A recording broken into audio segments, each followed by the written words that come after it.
Hi everyone, I'm Susan Birch and welcome to another episode of the Health Detective podcast.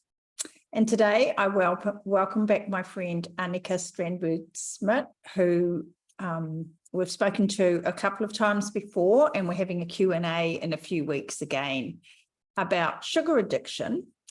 And I'm really delighted that Annica's daughter Elin has agreed to join us tonight, because today we're going to talk about what it's like to grow up in a family where mum is addicted to sugar and how it feels as a kid, how that affects your life, and just all those questions. So thank you both for coming along. Wonderful to see you both. Well, thank you for having us. It's going to be fun. It will be fun, and I'm really looking forward to sharing some insights that'll be really helpful to other families who are going through this process. So I don't know who would like to go first. You can go first, Elin, if you want to. What was it like growing up with me? Yeah, I don't see on it now as such a bad thing, because no, but when I was younger, I think I thought it was much more of a deal. It was like we don't eat pasta and no bread and stuff like that. So when my friends were over, they wasn't used to that kind of food, and maybe sometimes that was the hardest thing, because you had to explain why we didn't have those, and they didn't really understand. But when time passed by, you say that, yeah, we can say it when time passed by. I didn't think as much of that, because if my friends were comfortable, say what? Yeah. Comfortable with the food that we eat at home, that's not my problem, that's their problem. I think that was the biggest deal, maybe, with having a mom that's sugar addict, and you don't got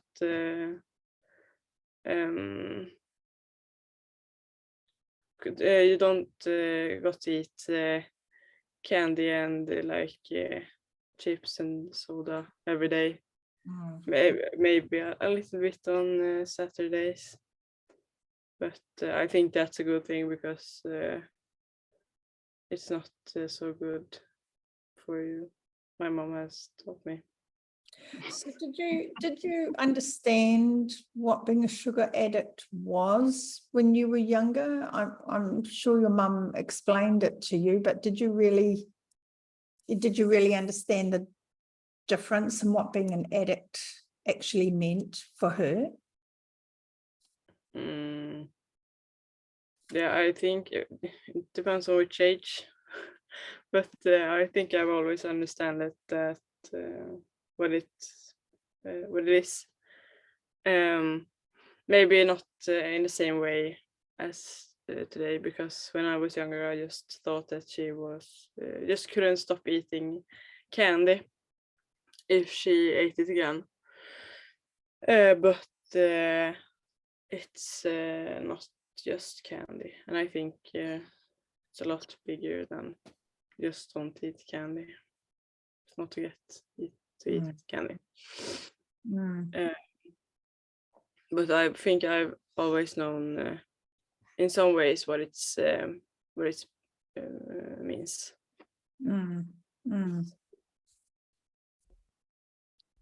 I remember, Elin, when I'm sorry I interrupt you. Can I? No, you carry on. I was thinking about when we did our interview, Elin, in Swedish. You told me that you had when you were younger, that you had a plan if you kind of found me eating sweets and candies and stuff, that you had made up a plan what to do if I was eating. So I was thinking, were you afraid of me falling back into sweets and eating? And what was your plan? My plan was that I was gonna take all the candy in the house and throw it in cow shit. That would do it. Since you live on a farm, that's you don't get near the cow shit. So I didn't thought that mom would do it. But what was the other question? If I was afraid? Yes, were you afraid that I was going to fall back into my addiction?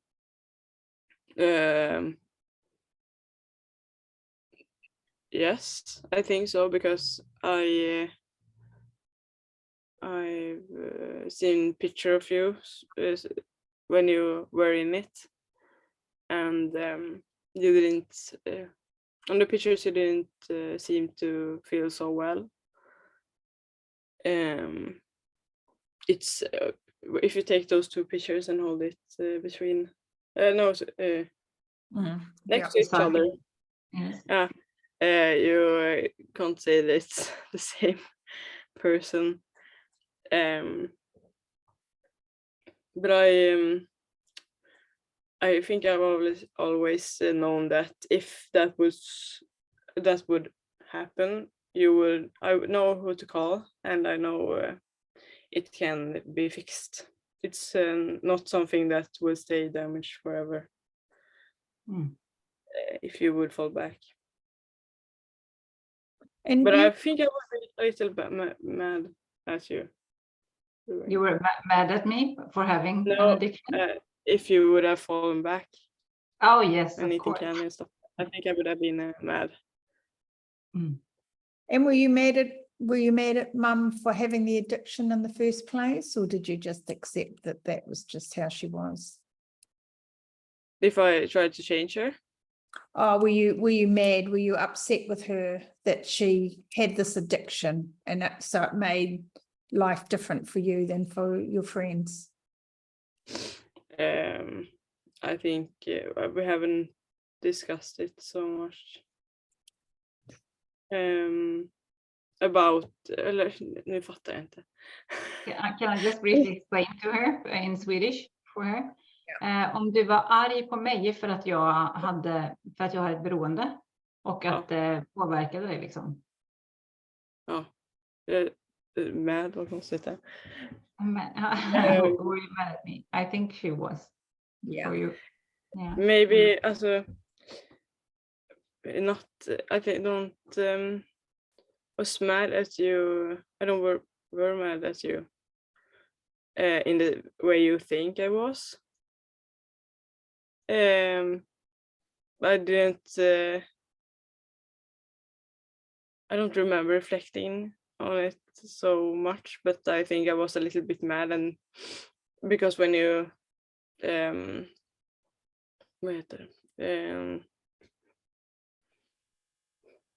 look at me and look at my friends next to each other, but then you can compare. Compare. When I compare my living and my friends' living, I think the biggest difference was the food, obviously.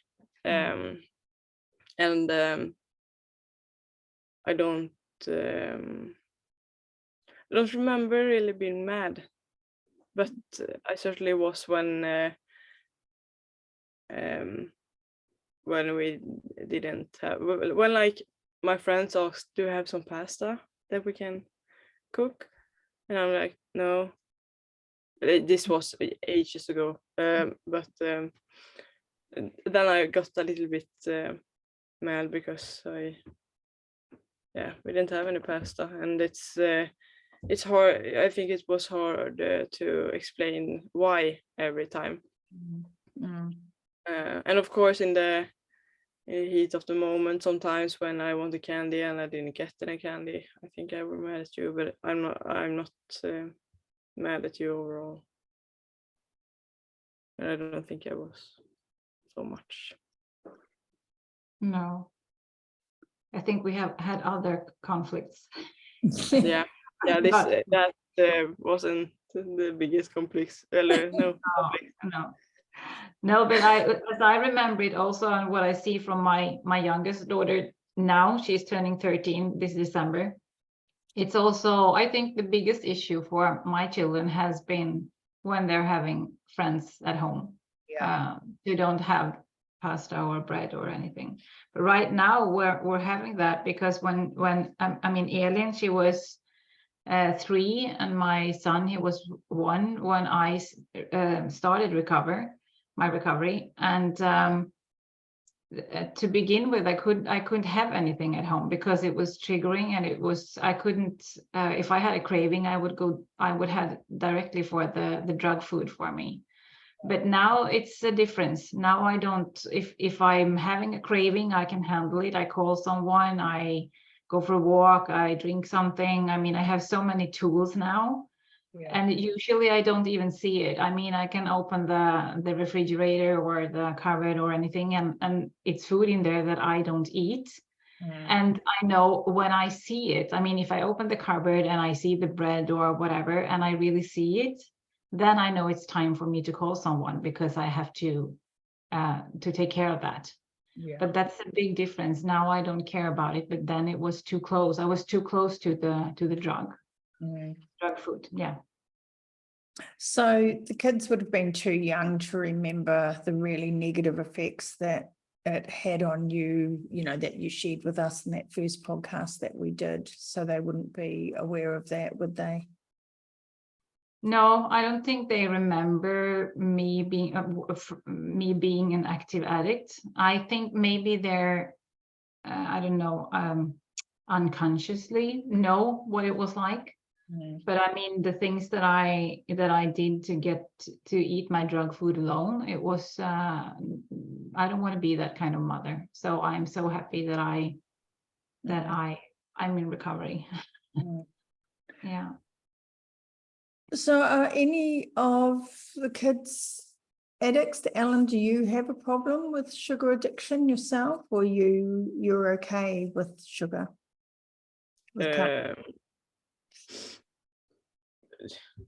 I don't think I have it, because I don't no, I can stop eating and stuff like that. Yeah.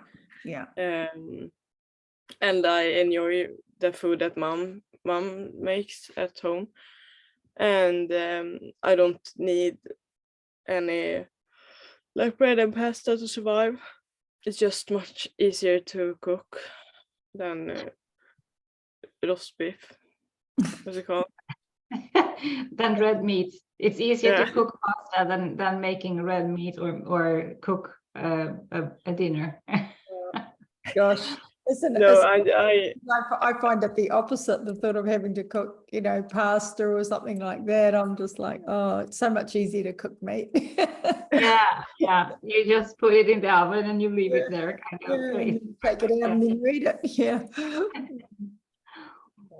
But I don't think I have it. But and if I would get it, I know where to go. Or if I would trigger it even more. So. Sorry? Yeah, you've got the best person to help you. Yeah. But maybe I would call Bitten instead. Yeah, I think you would. I'm too close to be your counselor, so you would have to call someone else, but I would help you get there. Yeah. So Annica, did you have relapses? Did you have many relapses when you first started your journey, or were you pretty good? To start with, the first 2.5 years, I was very, very clean all the time, and I didn't do anything regarding food. But this is also a matter, when I'm looking back, I'm thinking about what is recovery and what is being abstinent, and that's not the same thing. because I was totally clean in the food, you know, not eating anything that with sugar in it and or flour or sweeteners or anything. But I was mentally very unhealthy. I was having anxiety attacks, and I was you know, acting out, working a lot, and it was like my addiction kind of shifted Something else. to something else. Yeah. But during the years I've had relapses, but always had the tools to come back. Yeah. And also, but I mean, that's what I've as I said, sometimes it feels like even if I'm clean in the food, I could relapse into other habits, not addictions like that, but I could shop too much or work too much, or I mean, being not in recovery with my living, so to say. Yeah, but I've never told my children that I've been in relapse, because I knew they were scared. So I just had my recovery squad to help me get back on track. Yeah. So how long would a relapse last for you if you go into relapse?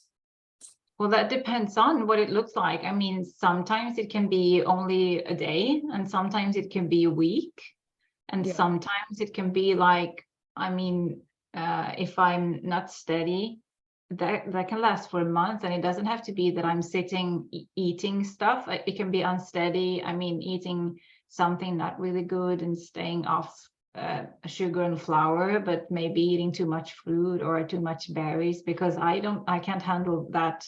My body can't handle it very well.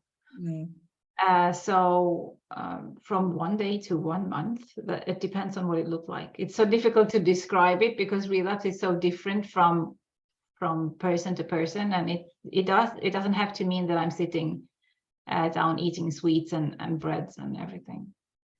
I've had a few people email me after seeing you know, our first 2 podcasts, saying that they were really appreciative of you to start off with, and they thought they really appreciated that you shared your journey and the pain.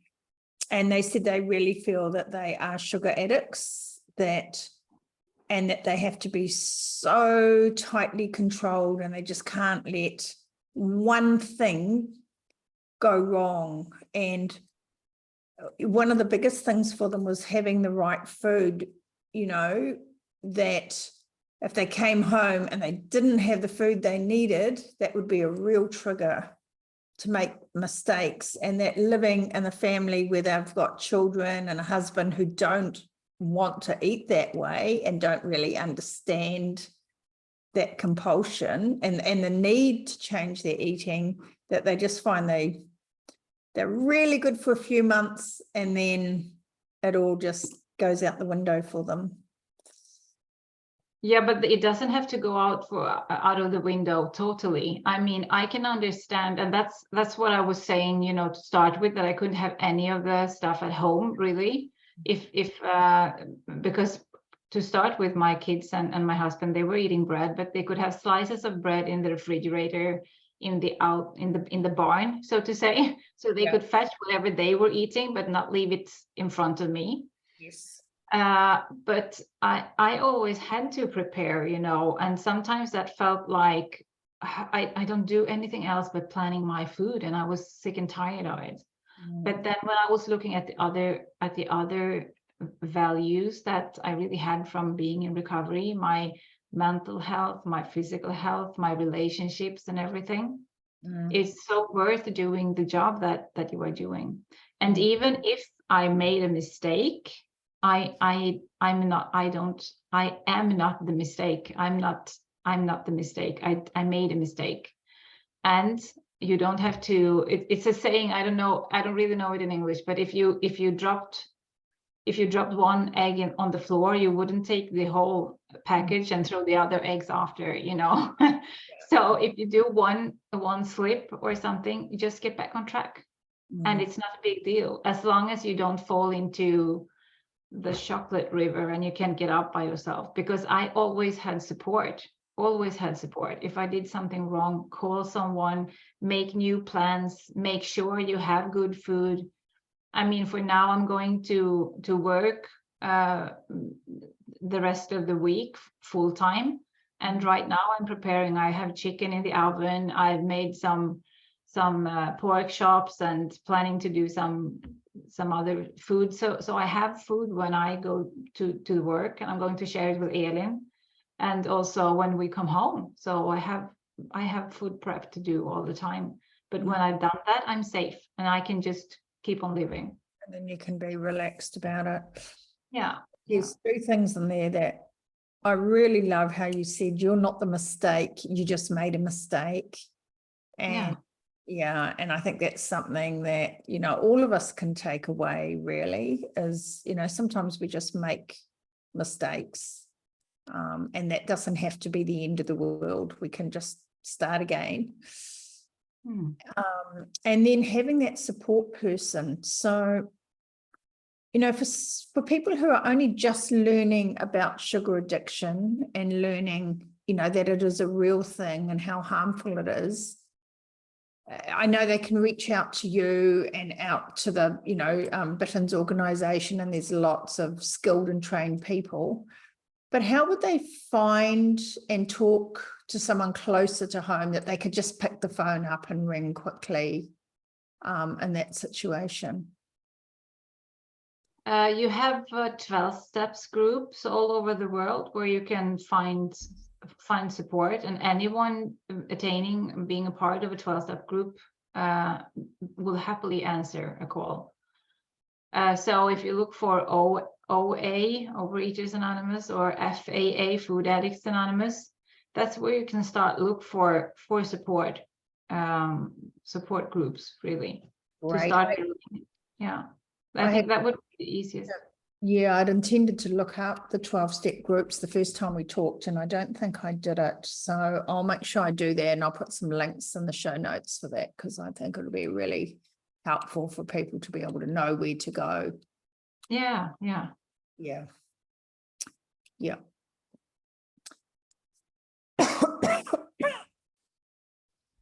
Elin, do you have any thoughts you want to share with other young people who find themselves in this situation? How can they handle it? How can they not get frustrated by it? Or is it okay to be frustrated by it? What? Yeah, it's of course okay to be frustrated of it because you didn't ask for it, and that you will feel different, but I got over with it, so they will also. And yeah, if they feel like they're mad or something, they should really talk to their parent or close family member. That because it will always get better. As we say in Swedish, det löser sig. Everything will be fixed. Yeah. We can fix it. Yeah. I think it's the best thing to do is talk. I mean, I can't remember the whole process, but if like you would come out as with another addiction now, like with your tea or something, I would definitely prefer to talk instead of being mad, because it solves things better. Yeah, it will always get better. It won't be as this forever. Annica, are there skills or listening skills or ways of listening to your child talk when they do feel angry and frustrated about this? How would you deal with Elin if she came and she was angry and frustrated and fed up and embarrassed? You know, her kids, you know, my friends come and there's no pasta, and you know, this is embarrassing. You know, the first thing that I had to learn together with my kids was to ask them, do you want me to listen or do you want me to fix it? Because I always put on my fixing cap, and you know, okay, so let's do this and let's do this. And sometimes all they need is that I'm listening and I hear what they're saying. So that's what I would start with, and then if they wanted me to fix it, or I think they would try to work out a solution, because sometimes when Elin and her siblings had friends over, I was buying, you know, like if someone was having a sleepover or something, I would buy some bread and pasta and make sure that there were stuff around that their friends could or were eating also. So that's one way that we did it. And I think I would try to listen and try to solve it for me being safe, not falling back into my addiction, but also to be able to help my children to not feel odd in any way. Mm. Yeah. Any of your children sugar addicts, or, you know, I know you talked about, I think it was your youngest one, was it, going to birthday parties and things like that, and you preparing food for them to take? How, you know, how necessary is that? What was the reasoning behind doing that? My youngest one, she was born when I was in recovery, so I was very determined not to have her eating sugar until she was old or older. So I think she was 4 years before she had any flour or sugar or anything like that. And I did that because I know now what sugar and flour and sweeteners does to your brain and your body. So that was also why I was because when I entered recovery, I wasn't, like I said, I wasn't that strict with Elin and her brother either. I reduced everything so they could have one slice of bread and some potatoes and some rice or whatever. But the more knowledge that I got, the less that stuff they had, you know, because I was so afraid that they would develop an addiction, and also that I could see all the health issues that's related to that kind of food. So I think that was the main reason with Elin and Oscar. I think it was I was mostly afraid that they would develop an addiction to start with, because I didn't want them to go through what I had gone through. But then also I saw the other health issues. Not only to start with, it was only addiction in my point of view, but now I know it's about both mental and physical health all over. Yeah, absolutely. Yeah, and now I also, that's why I did all that, you know, when she was going to birthday parties and sent other food with them or made them eat something before they went and so on. But when they started to say like, well, you don't have to send anything, I'll just jump it, or I won't take it, or, you know, when I saw that it was affecting them in a way that would made them uneasy or anything, then that's when I stopped it, and I said, okay, you do, when you go to parties, that they could have the candy bag or whatever, but maybe they had, okay, you pick 3 things you really like. When I fetch them from the birthday party, pick 3 things that you really like, and then we save the candy for the weekend, you know. Mm-hmm. So I've been trying to adjust it according to my knowledge and according to their needs and everything. So trying to balance it really in a way. Elin, do you have memories of those times at all? Yeah, small memories. Like as mom said, when you take the 3 candy that you like, and also on like Easter and so on. So or when we were at family parties, it was the same. Would you get an Easter egg, or you just keep it minimal and just enjoy a little bit? Like, oh, sorry, what did you say? I just said things like times like Easter. Would you just get an Easter egg and then just enjoy one small Easter egg, or? No, in Sweden we have like letters that we pass away in the neighborhood, and then you got the candy in those letters. Oh, yep. And then you took it all together, and we saved that candy for so long. I remember. A little bit at a time. Yeah, but you know, the amount of candy that you receive on Easter, it's crazy. It's really crazy. Yeah.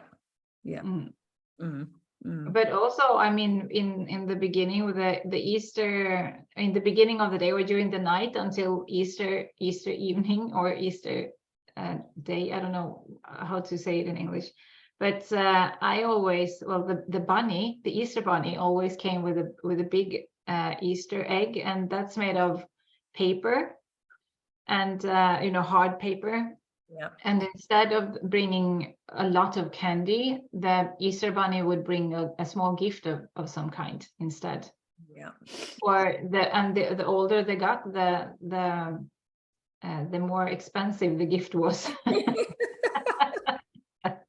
Yeah, but I think I like the gift more than candy. Yeah, you had the candy anyway, but because it was always a small candy together with the egg in the egg. But I Also. like the Lego better than the candy. Yeah.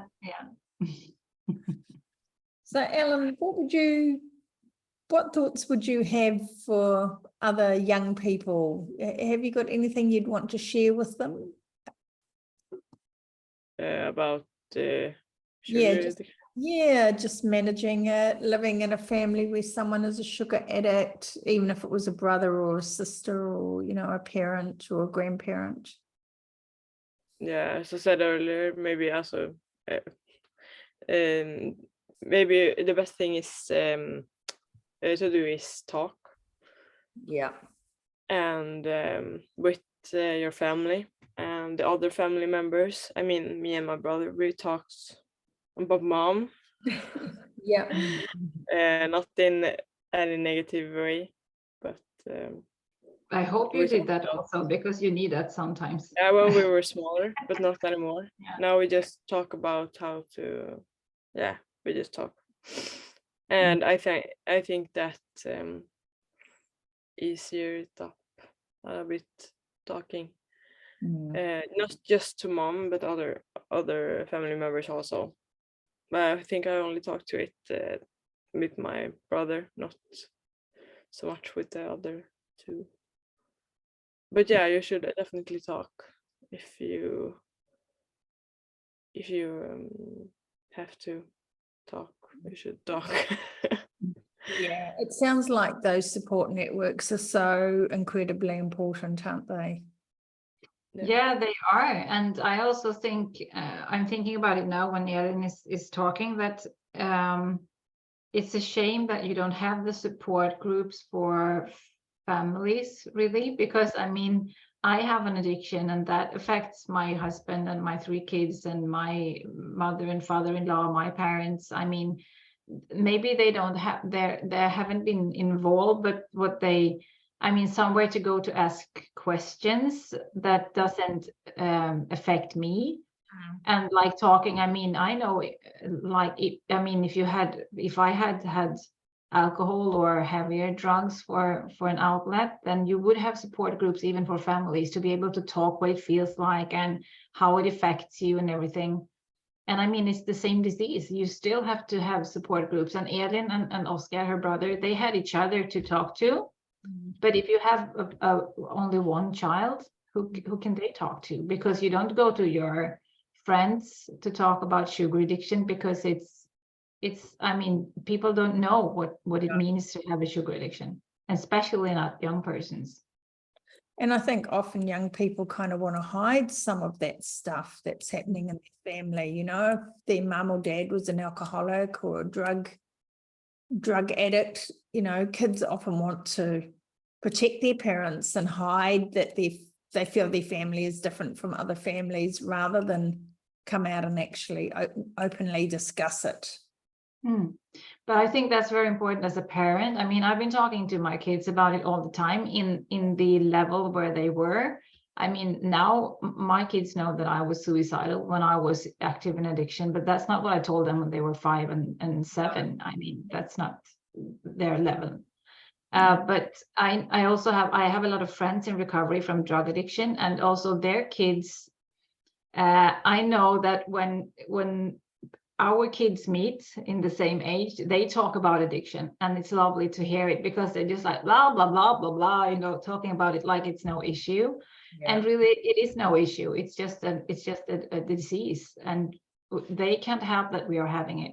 But it's wonderful to see them interact and just being normal, talking about it, because they know I don't feel guilt and shame for having my addiction, and their parents don't feel guilt and shame for having their addiction. We're open about it. We're talking about it, like Elin said.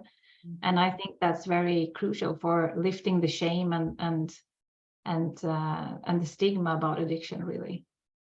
And what role did your husband play, or, you know, what role did Elin's dad play in helping support both you and the kids? Was that really important?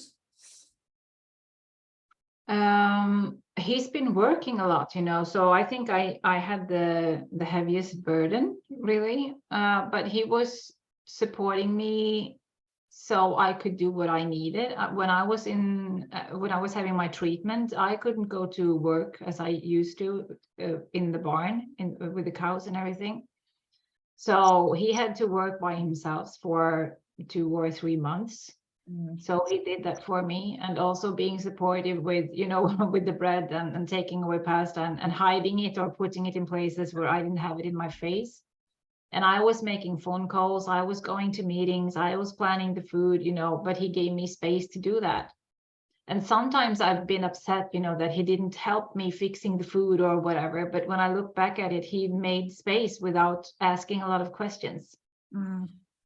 Just yesterday, I had a phone call from a client, and her boyfriend was asking her, but don't you think this is really damaging not to eat everything and being so perfect with the food, and, you know, saying that maybe it's a mental issue, you could go to a psychologue to talk about it, and you will be able to eat, and you destroy the best years of your lives. And I mean, having these kind of questions being constantly asked when you're an addict, that's feeding the disease. So if she hadn't called me and had this conversation with me, what I could show her, it's so important that you stay in recovery, you need to do your footwork and everything. She could easily relapse if someone would make this talk to her all the time, you know. So that's also one thing that I'm very happy about. He didn't question me. He just let me. He had a lot of questions and he wanted to question me, but he didn't do it. And I'm very grateful for that. Very grateful. Yeah. And Elin, did you feel that you had good support from your dad? Was that important through that time? Yeah. I had the support I needed. Definitely.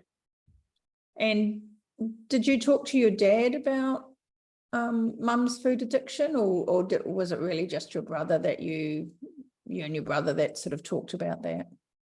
It was I don't remember really talking about it to Dad, but so it was me and my brother.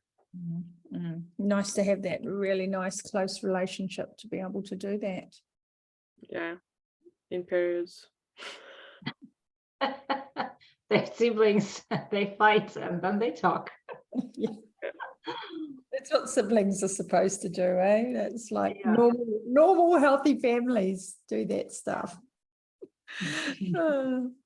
Annica, is there anything else you'd like to say? We've got this other podcast, this Q&A coming up in a couple of weeks, which I'm really looking forward to doing another one with you. I really enjoy talking to you. It's wonderful. Yeah, I like it so much also. So, but I don't know if the one thing that really came up to me, and I think it's going to stay with me afterwards now, after we had this talk, it's support groups for families, really, and how important it is to talk about it and being open, you know. It's such a shame. I've been trying to make that here in Sweden, but it's difficult, really.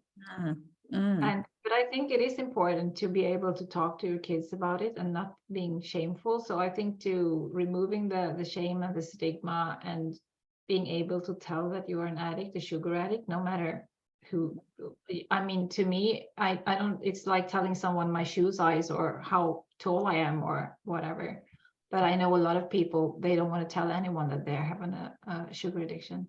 And, you know, just listening to you then, I'm wondering how important it is for family members to do the identification, you know, for family members to be able to say, hey, perhaps you've got a problem and this isn't some horrible secret thing that you have to sort of hide away from the world, but this is something that as a society we start to recognize and talk about a lot more openly. And you know, if somebody thinks that their wife or husband or partner or child may be a sugar addict, you know, those support groups might be the place to go to find out more information and learn how to deal with it and learn how to approach the person in a non-confrontational way. Yeah, we talk about carefrontation when we do an addiction intervention or whatever you call it, you know.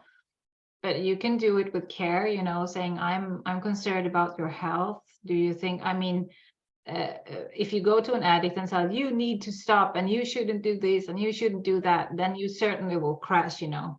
Yes. But if you put it in I care about you, I love you, I see this, can I help you?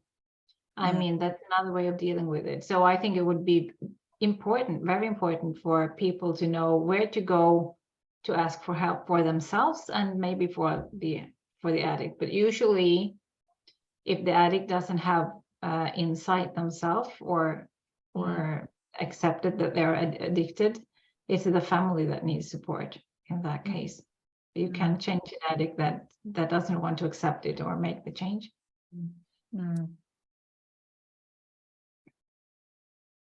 Elin, is there any last things you would like to say? Anything that I haven't asked you that you think is important? No, I don't think so. I think I've said pretty much everything. Yeah, thank you. Well, I really want to thank both of you very, very much for coming on, answering my questions. And I hope they weren't too difficult to answer and being so vulnerable. And I just really, really appreciate both of you being so open and sharing this so that other people can be helped, because I just think this is such an important topic. Well, thank you for having us. And I really hope that we can help someone with this. Yeah. Yeah, well, I know that there've been, you know, as I said, there've been a few people who have reached out to me. So already you have helped. Those people, and I think, you know, if every conversation we have helps one person, they're going to pass it on, and the message will get spread, and their family and friends and children will learn, and you know, eventually we'll start to make some progress. Yeah, that's wonderful. Yeah. Well, thank you both very much. Annica, I'll see you in a couple of weeks. Yeah, great. Thank you. And I can see the light starting to come up outside a little bit now.